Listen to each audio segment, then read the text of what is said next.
Baseball's got a very powerful grip on the culture. That the reason there's so much emotion attached to this game is what you do. You associate playing the game with the very elemental bonds that you have as a young child. As much as you try to, reduce it to a formula and distill it to some kind of math or science, it still produces inexplicable outcomes. And so you have Billy Beane, who in doing that, he produces one of these moments that could have only been, designed by the baseball gods. He was one of the few people who was running a baseball team who'd actually played Major League Baseball. That he had the chops with other people in the game because he played. Never seen a GM talk to players like that, man. You never seen a GM who was a player. He's got a couple of traits that seem to kind of go with him in whatever he does. And one is incredible survival instincts. He was backed into a corner with his payroll with the A's, and he was just looking for a way to win. We're not going to pay $17 million a year to players. I'm not asking you for tens of 20, $30 million. I'm just asking you for a little bit of help. Just get me a little bit closer, and I will get you that championship team. He had always suspected that baseball scouts were looking for the wrong thing and that general managers were drafting the wrong players. So he became a scout. He worked his way up through the Oakland A's organization until he became general manager of the Oakland A's. It's weird, Billy. You want to give up baseball to become a scout? I'm not a baseball player. Are you sure this is what you want? Sometimes players respect the fact when you are talking to them that you've at least stepped into the box as a hitter, or if you're a pitcher, you went out and you took the mound. I mean, there's something to be said about that. Some of the mistakes I made as a player, some of the things I did that I don't think helped my career, I think it helps me to sort of tell those experiences to some younger players and, sort of don't do what I do. Baseball had sort of lured him off what was probably his natural path in life, which was to get an education. You do know that he's been accepted to Stanford on a full scholarship. I do. The Mets had dangled $250,000 in front of his nose when he was coming out of high school, and he kind of couldn't turn it down. I played here in 1989 as a player, and I was scouting for 3.5 years, and Sandy Alderson brought me in as the assistant general manager, and he had taken over the job in 1983 as a general manager. Bill James was one of the ways he taught himself the game. There was sort of a, gotcha moment, after seeing Bill James, all of a sudden it just made sense. It was like a mathematical problem. You understood, how you get to 4, 2 + 2 = 4, and there was just a very rational way of determining why players and why teams had success. Sandy was really the proponent of the on base and the strike zone discipline, and made sure that all of our directors were aware of that, and he kept a pretty close eye on it. So it already started years before. Billy, of the 20,000 notable players for us to consider, I believe that there is a championship team of 25 people that we could afford, because everyone else in baseball undervalues them. What got me really interested in it was when I realized that what they were doing was essentially finding value where other people didn't see it, in people. And I just thought, oh my God, they are rethinking baseball. You're kind of reinventing baseball, and who does that? And I'd played, so I had a bit of a feel for the game that way, and I knew how traditional it was. That they were looking at people who'd been dismissed by baseball as not baseball players, and finding valuable things about them was very moving to me. And there was a moment when I thought, this is a book. Moneyball was a word that Michael came up with, just to summarize this mathematical formula that they came up with to decide how much a guy who gets on first base a lot is worth. Finding value is ultimately what they were trying to do on Wall Street, and we were trying to do in baseball. But I think a lot of the uniqueness really comes in the way Michael sees things, and that's part of his brilliance. Wall Street floats on bullshit, that all these people claim to know what the stock market's going to do, and it's kind of generally understood by people who look at the numbers that most so-called financial expertise is not. It's kind of a sham. And I think that's true also of an awful lot of so-called baseball and sporting expertise, predicting human performance. What the A's and Billy did was a kind of threat to an industry. People who run ball clubs, they think in terms of buying players. Your goal shouldn't be to buy players. Your goal should be to buy wins. Paul DePodesta had been a young statistician with the Cleveland Indians who so captured Billy's attention, and we've named him Peter Brand. Paul would make the case to Billy, and Billy would see it was right, and he would go and do it. So without Paul, Billy's not possible. And without Billy, Paul's not possible. Neither one of them, I think, is as strong alone as they are together. But this is true of all great collaborations. Paul DePodesta was probably the best move I ever made in my career. People ask you about the best trades, but hiring Paul was both the easiest thing I probably had to do and probably the smartest thing I did. And so I was watching the Oakland A's for the first time, and I said, you know, Paul, your guys, they don't look right. And he said, well, you know, that's kind of the point.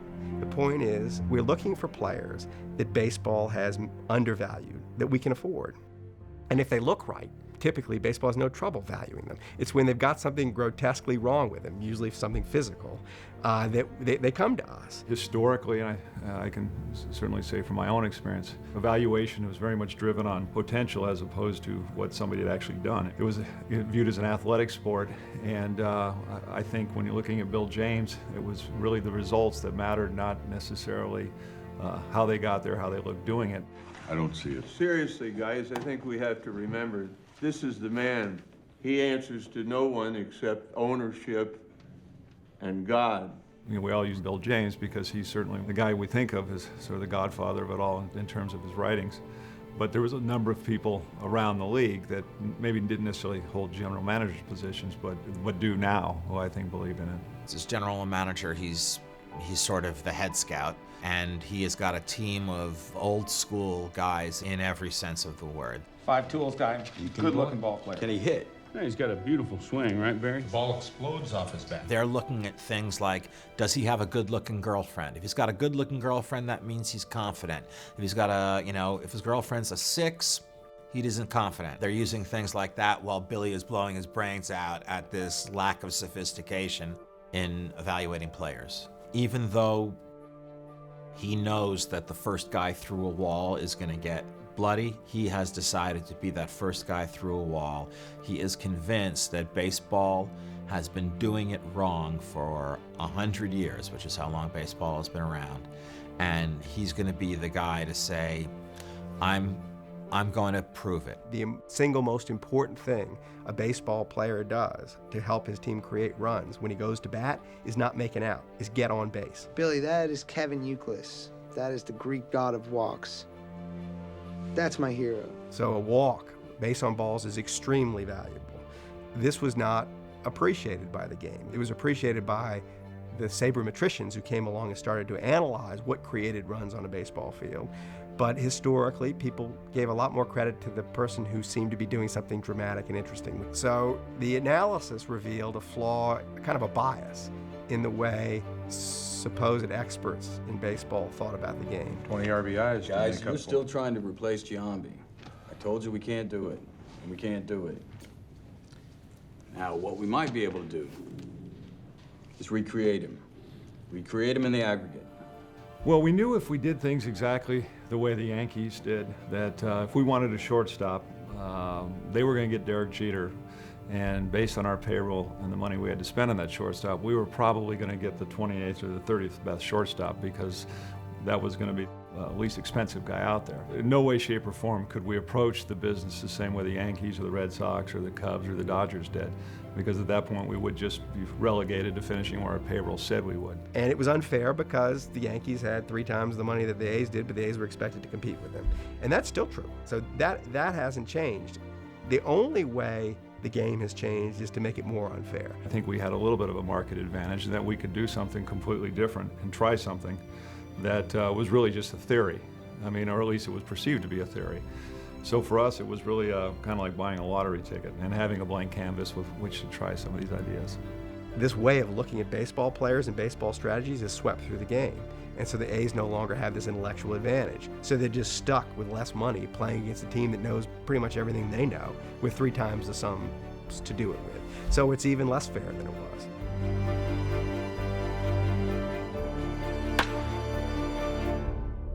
Two extraordinary things happened in 2002 where this film is set. And that is that this team with the second lowest payroll in baseball would go on to win the same number of games as the Yankees did that season with like 3 times their payroll, and break this, imagination-defying record, like something that should not happen. They won 20 games in a row, which no American League team had ever done, and they make it to the playoffs, and they end up winning exactly as many games as the New York Yankees for about a third of the money. I think there was a perception that the 2002 team was really going to struggle. And when we filled those holes, we filled it with a number of players, not star-type players.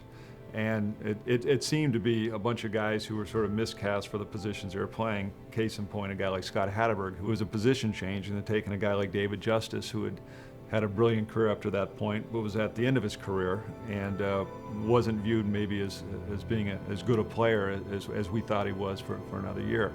So I think as much as anything it was because of the comparison of the 2001 team, which was your classic sort of star-studded team. This one was a bunch of guys that we still maintain a core of the young players that were there, but we brought on a lot of guys that sort of fit perfectly for us and made it work. Practically, baseball is a problem. And this movie, in a weird way, addresses it. And that is that so long as some teams were really stupid, and the teams with the money were really stupid, it didn't matter that some teams had a lot of money.